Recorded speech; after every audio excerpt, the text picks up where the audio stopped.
Hello and welcome to Back to Coding. In the previous video we saw classes in Kotlin. In this video we will see instances and references in Kotlin. In the previous video we saw how to create an instance in Kotlin.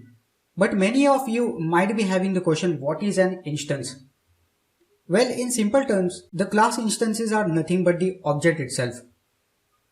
According to a Stack Overflow post where what is the difference between an instance and an object was asked, an instance is an object in memory. Basically, you create an object and instantiate them when you are using them.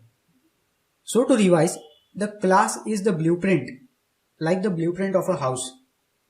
And an object or an instance is the actual thing that is created using that blueprint, like the actual house which is being developed.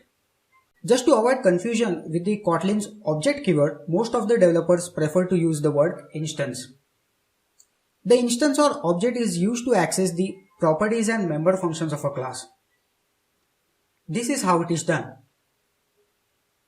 And with the help of that instance, we can access the properties and member functions of a class, which we have already seen in our previous video. The instances are created in two steps. First we create a reference and then an instance is created. Here class variable is the reference and class name is an instance.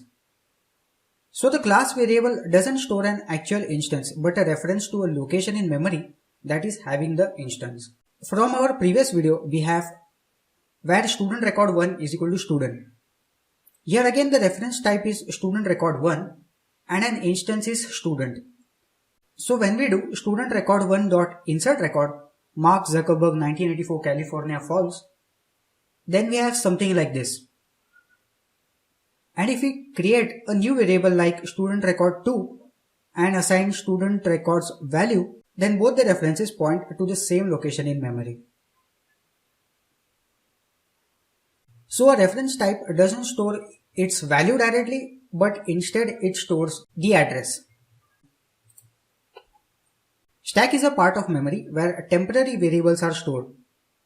For example, the variables created by our functions. So when a variable is created inside a function, the stack stores that variable and then destroys it when the function completes its execution. Stack is highly managed and optimized by the CPU and is hence fast enough.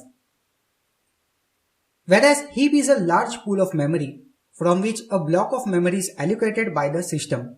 So all the instances of the references are stored here. The data on heap is not automatically destroyed, hence it consumes more resources. So whenever we create an instance of a class, a block of memory on the heap is allocated for you. And your variable which is present on stack will then store the address of that memory. Also, the stack memory is very less as compared to heap memory.